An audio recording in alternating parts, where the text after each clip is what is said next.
And we are therefore led that we have to offer our potential clients, What do you mean? instant, progress, turn their life around. When they, all these promises, they feel so bad, I cannot, for instance, for singing. If I promise a client 10 lessons and then you're an opera singer, it's just not, it's just, but they're making money by promising this stuff, and at the end, I mean, it depends. When I did the Feminine Power course, they said it will transform your life completely and blah, blah. And it was some very lofty promise that I thought, come on.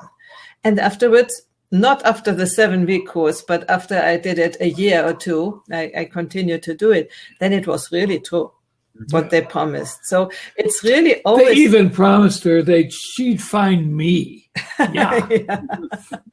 Not really.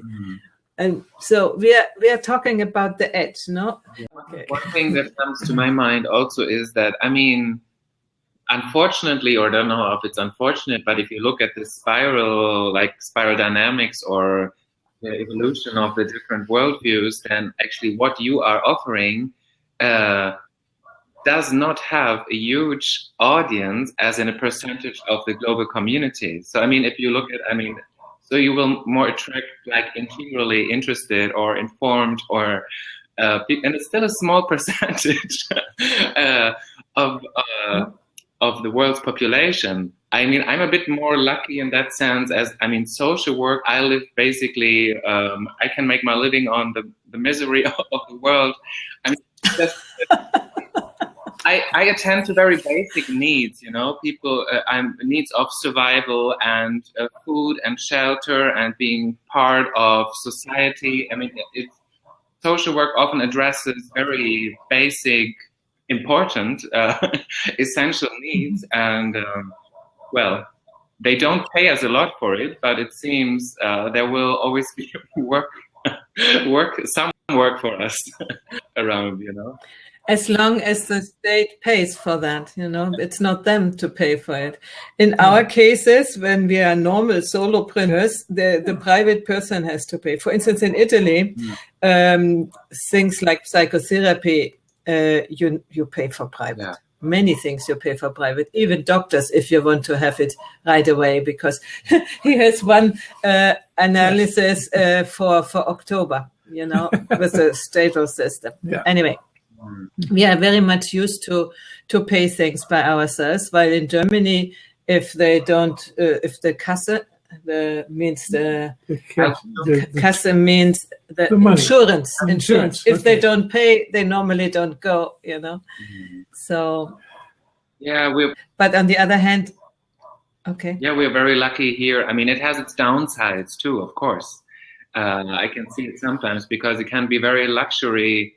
Almost, I sometimes notice some of the clients that I work with, I said, wow, you either have to be very rich to afford that kind of personal assistance, or you need to be really down and you have to hit rock bottom, like that somebody comes and helps you with your post and with your communication with all sorts of offices and makes sure you don't use your flat and all that.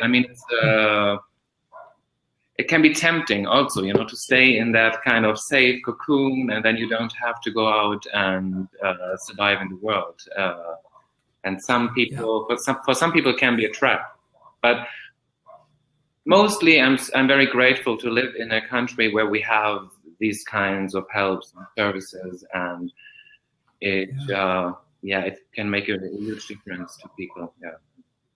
I've had relatives. One of my brothers and his wife found themselves in a spot where they couldn't continue with the resources that they had, but if they spent everything, then they could get plenty of help.